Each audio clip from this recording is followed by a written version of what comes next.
the format is, quite obviously, we're going to have these panel experts. I'm going to ask questions, mediate it, but I will also throw it onto yourself, who can also ask questions. Feel free to ask whatever questions you wish. I have a few quick thank yous to share, if I can remember them all off the top of my head. Level, which is a plant-based supplement. You're more than welcome to try their samples. We have Super Pop, which is a low-carb, healthy fat product. Very clean ingredients, and you're more than welcome to try. Those two sponsor this event with food, snacks, so those that are coming from work, you can, if you're feeling a bit peckish, you can, of course, help yourself to them. Thank you to our guests, our speakers, which I'll introduce you to in a moment. I'll allow them to introduce because they'll do a far better job than what I would. And to those that also invested in the prize, there's a prize at the end of this which I'll announce. I don't know how many of you have seen it, but there was tasks that you would do, then accumulate points, and there'll be a winner, should I say. That prize is what I feel is a value of $500 plus. And the one person that I should bring attention to is Pure Wellness Studio, who's donating a prize of infrared saunas, and you'll come to learn why that's important for this particular topic. And last but not least, there's one other person I must say thank you, who has just donated a prize now. And he's donated 3 test kits there, which are not yet on the market. Is that correct? That's right, yeah. They help test gut, you've got lab work, and DNA. Yeah. So they're yet to be on the market. I've actually gone through this and took the test myself, still waiting for the results, but they're part of the prize as well. So without further ado, I'll begin asking these questions if you don't mind. If it gets a bit too hot in here, do let me know and I can turn up the fan. You're more than welcome to help yourself to water whenever you wish, and the snacks, of course. And if the speakers are quite boring, you're more than welcome to leave as well, okay? So, why this particular topic? The 5 deadly ways your home environment is damaging your health. My background is 17, 18 years as a personal trainer. And this time of the year, as you can imagine, the gyms are packed. They feel, or the public may well feel, that to help with their health conditions, lose weight, whatever it might well be, the gym, attending the gym, having a workout, may be the magic bullet, the magic pill. It could be, but I'm a big believer in what we're exposed to. Say if we train 1 hour a day, there's 23 hours of the day left. So there's 23 hours that we could undo the work from the 1 hour that we just did in the gym. So to me, that's the environment. So how could we improve our environment that isn't sexy, by the way? It doesn't give you success overnight, but I think the compound effect of it over time will help. And hopefully these guys can do a good job at showing why that would be. So the topics that we're going to mainly discuss today is air, EMF, so air, what we're obviously surrounded by, EMF, mobile phones, the wireless connection that's going on right now, and we're going to talk about blue light, junk light, and how that would affect us. There's many other topics that we could discuss when we're talking about this as well, but just for today we're going to focus on these, and if there's any more that come into place, then we can talk about it, of course, as well. And Matt? Yeah, with regards to me, why I'm very passionate about this subject is because EMF is it's everywhere right now. All the especially with regards to wireless radiation. The wireless technology is so prevalent, and we are going from 2G, 3G all the way to right now coming to 5G very soon. So the levels of radiation exposure that everyone gets is getting higher and higher without you even knowing it. So of course, you are only able to tell when you have especially a detector devices to actually tell you the amount of radiation that you are being exposed. And why is it dangerous as far as I'm concerned? Because there are a lot of facts that people are not even aware. For example, if we talk about wireless radiation, it is a class 2B potential carcinogen, class 2B. It's the same as lead, DDT, pesticide, and chloroform. But people are not even aware of that. So what I'm trying to advocate here is, wireless safe. Technology is here to stay. It's a very beautiful technology, but how do we use this technology in a safer way? Meaning that you have to limit your exposure as much as possible. That's why when we talk about in a home environment, it's something that we can do something about it. There are already existing technology to help us to how to mitigate and lower this exposure. Yeah. So of course, out there are many other studies that point to many various studies, very credible studies, peer-reviewed scientific articles. Yeah. So this is what I feel that is very important to actually let people be aware of this. Especially if you're carrying your mobile phone in your pocket, especially for gents in particular, right? I'm sure there's many studies of hip issues from that. I'm not sure. Sorry. I'm sure there's many cases of hip issues from carrying your phone in your pocket. It's especially for men, or it's fertility issues that we are talking about. It's very close to your reproductive, for men or for women as well. So yeah, we have an issue of fertility issues. Okay, thank you. As far as EMF is concerned, actually I can name 3 examples. One very simple example is talking about muscle ache and pain. Let's say, for example, how I started to be aware or started to do this is because of my own personal journey. It was actually very simple as you're feeling, your muscle become very tense, ache, and things like that. So one of the symptoms that you can expose, if you are being exposed to a lot of wireless radiation, be it router, be it the influence of your neighbors and things like that, or even worse still, is a cell phone tower that's very close to you. So you will tend to have this muscle ache. Of course, not everybody will have the same kind of manifest in the same kind of thing. There are, in terms of muscle ache, pains, there will be insomnia, is very common, cannot sleep, melatonin level. And also the other one in terms of, I have also a lot of customers who's actually ASD kids who is very hyperactive. Yeah, because of the solution that mainly what I implement is basically to stop it, meaning to shield it. It's just like an X-ray. You use a lead to shield it, to block it. Yeah.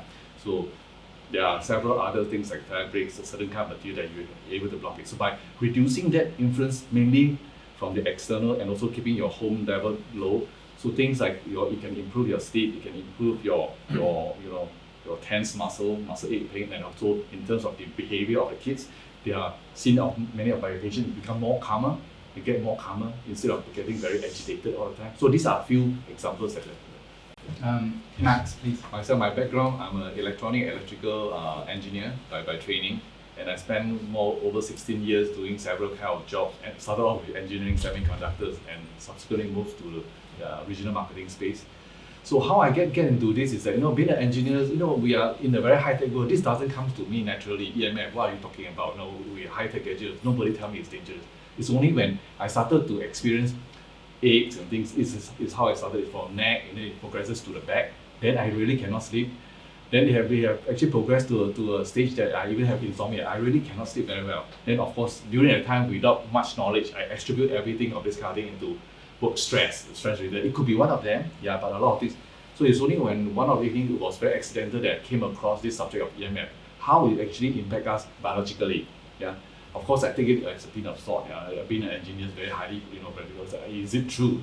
So in order to dispel that, I started to do experiments, just like any engineers who love to do that. I started to check whether is it really working. So what I do is that, of course, you need to have a reliable detector, yeah, a reliable detector to check it out. So then I realized that yes, it's true. A lot of our home, we have always sources of wireless radiation emission. That's how I started to get ways to actually how to reduce it. Later we can talk about it, how to do it. It's very simple. There are a lot of ways. And most importantly, when I check it out, I realized that outside my window there are 2 cell phone towers, which I never really pay attention to. So when I measure, obviously it's very, very high. So then I invested in certain material, basically a shielding fabric, just to shield away the radiation. And from then onwards, actually what improved is immediately I can see that within the span of 2 weeks, my sleep immediately improved, and subsequently, just out of a sudden, all the aches are slowly disappearing. Then I started to wanting to share this with more people. So I feel that this is this is how actually I come into this EMF. Yeah. Nice.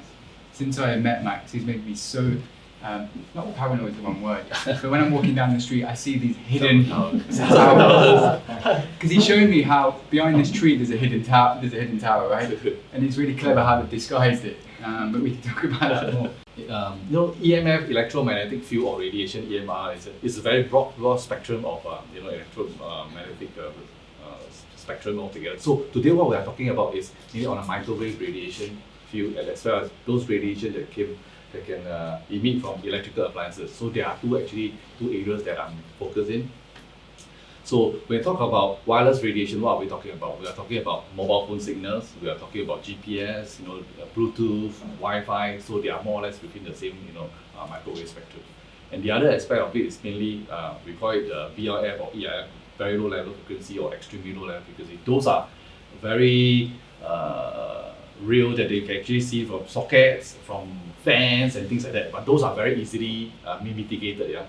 So in terms of some of the simple tips, what are the things that you can find? Of course, in our home, very typical sources of this are our wireless routers, our mobile phones, our Bluetooth speakers and all those things. This is within the home. Externally, we're talking about cell phone towers. So what are the things that you can do very simply? Actually, you can remember just 4 steps. Yeah. One, I call it distant. Yeah, distant. Without actually going into buying products on them. Distance can actually cut down the radiation by a huge factor.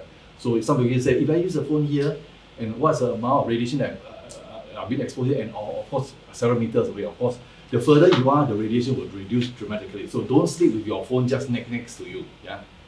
Because inside your phone there's a lot of disclaimer, even your Apple phone or Samsung. You are supposed to use your phone 10 to 5 mm away from your body. Yeah, you're not supposed to. Interesting point. Sorry, Max told me this, and if you actually check your phone settings, it warns you not to use your phone that close to your ear.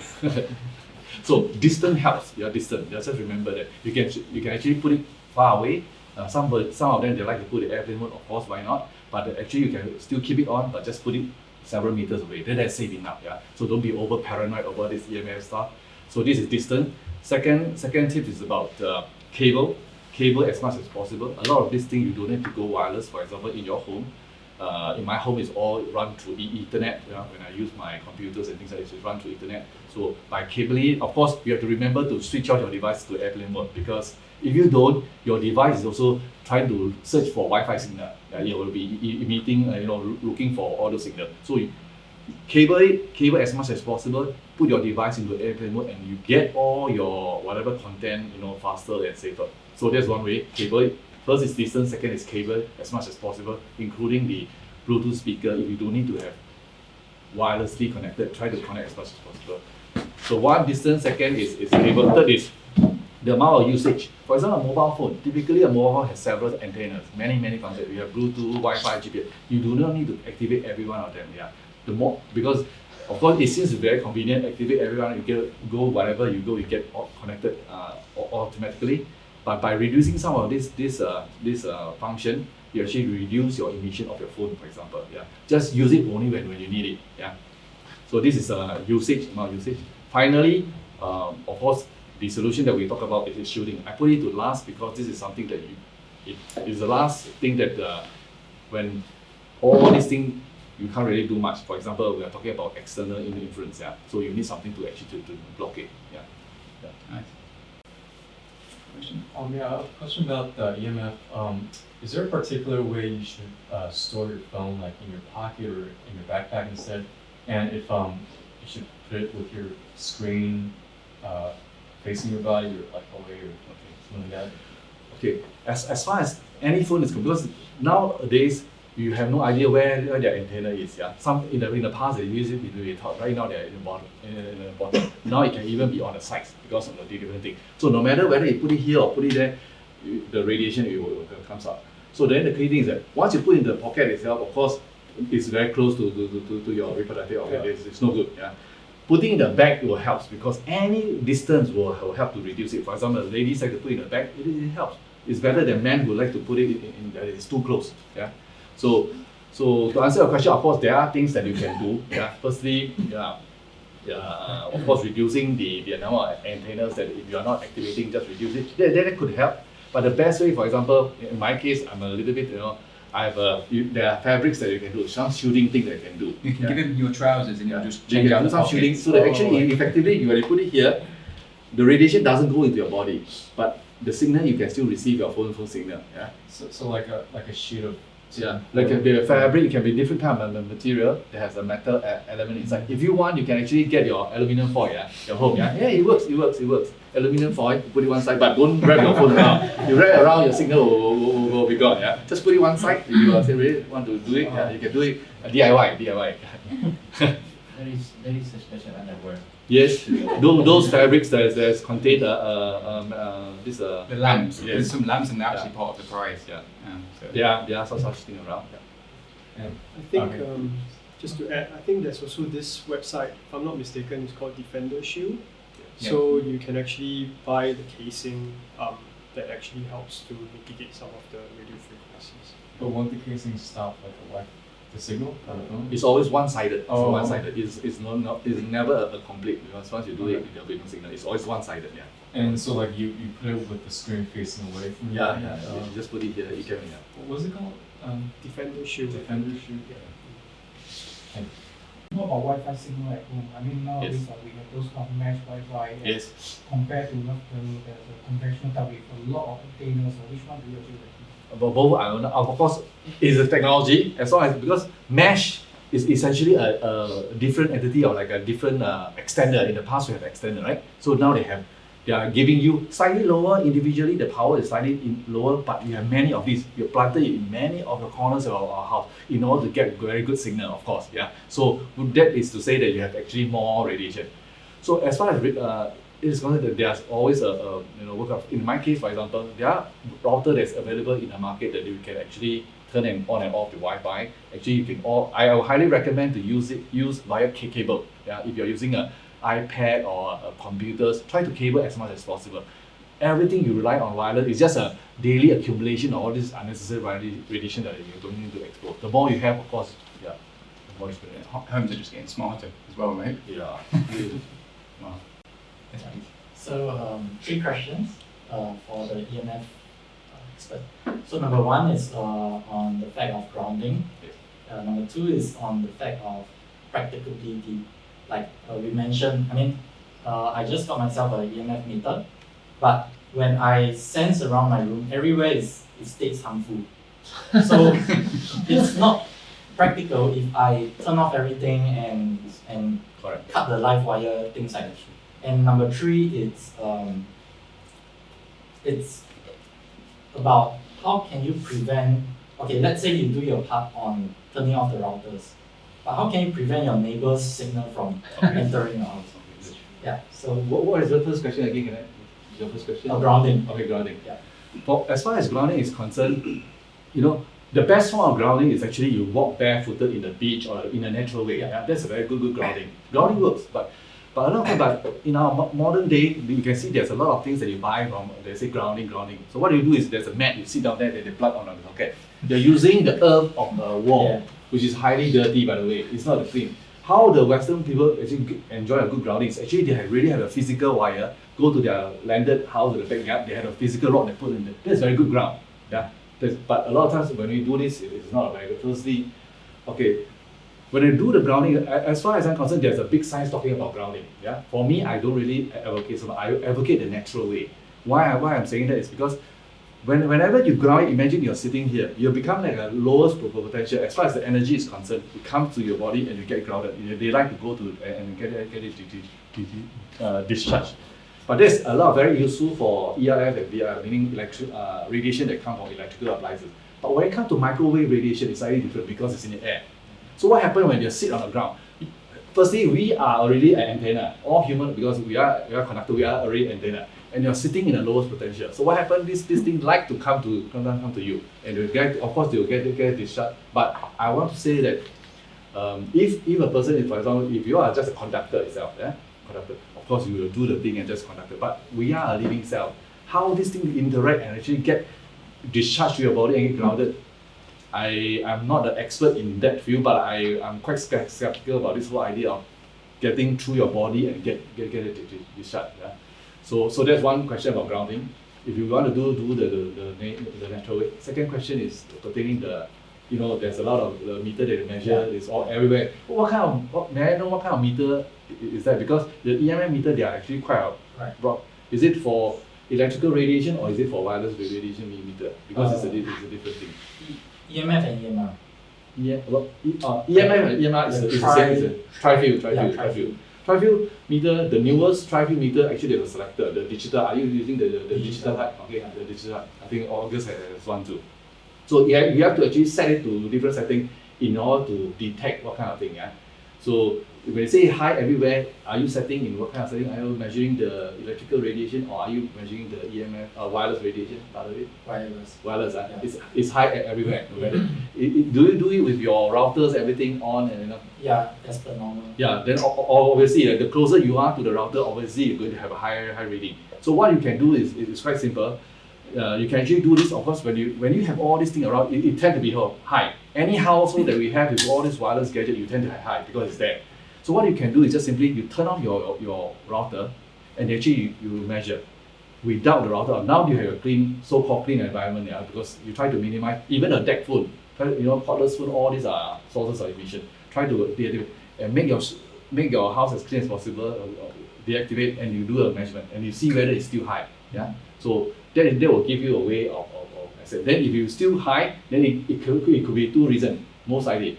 One is from a neighbor, which you just mentioned. The other one is from external cell. You might be living very close to a cell phone tower because it just come in. Yeah, no matter where you go, you will be high. Yeah? So with regards to the neighbor, your neighbors of course will give you some form of radiation, but they are very because of the nature of the radiation is that it cannot propagate very far into your house. For example, if you have a neighbor that stays below you, sometimes they might have a router they put on top. Yeah, you could have a problem when you measure the problem. You could have only a localized area that's high.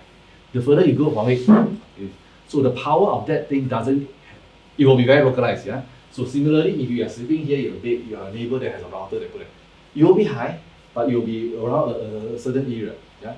So that is what the impact of your neighbors, that their power that can affect you, but it's not really going to penetrate throughout your whole house. Yeah.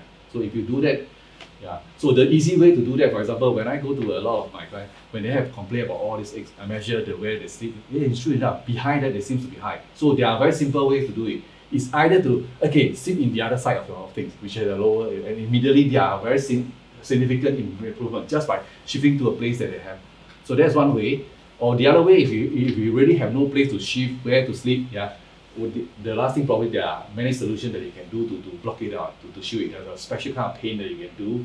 There are special kind of fabric that you can do.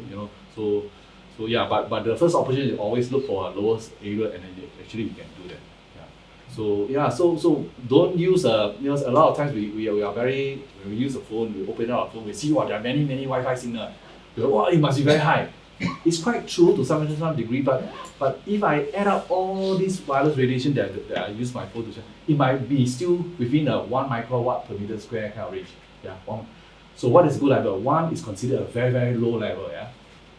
10 is a German building biology kind of guideline. Of course, Singapore and many countries are using EMF, which is 10 million. By the way, 10 million. 10 million against 10 or 100. So there's a huge. So if you add up all your different signals, because a phone is very, very, very intelligent. Smartphone is very, as low as 4 decimal places, 0.001 microwatts per meter square, your phone can still activate. Which means that if you open your phone, you have so many of signals, you add up all together, it might not be even 1. Yeah. So it is high, but it is not to that extent. Yeah? So what about if I collect all my DPs in my home in one corner? All your equipment in one corner? Yes, okay. I put it all in one corner, even my printer, all the electric, even my phone. If I want to charge it, I never charge it like next to me. But put it on. Yeah, is it good or I should? You're moving. Not good for the next door neighbours. Exactly. You're the one who's next door to me. So what you are doing is actually shifting. Yes, in a way, it's quite true. If you see the way, yes, if you have many different sources, all different, even no matter how you are right, putting all together in one source, that area will have an issue. Yeah, that area will have. But do remember that a lot of these signals, a lot of this radiation can get bounced. Yeah, it doesn't really just stagnant here. It will get reflected, get absorbed. So if your source is really huge, you can create a thing that you will start to bounce. Whether it reaches you or not, you will really have to really use a meter to access. When you put it all together one corner, yes, it's going to be high. But when you go to the place that you sleep most of the time, is it safe enough? Yeah. It's hard to say because you really need, because every house is different, the orientation, the walls, everything is different. So But to some extent, it's true. You put it there, it will be high there. But whether it will start to become so high that it's able to reflect back into your area, that's another thing. Yeah. You need to really have access.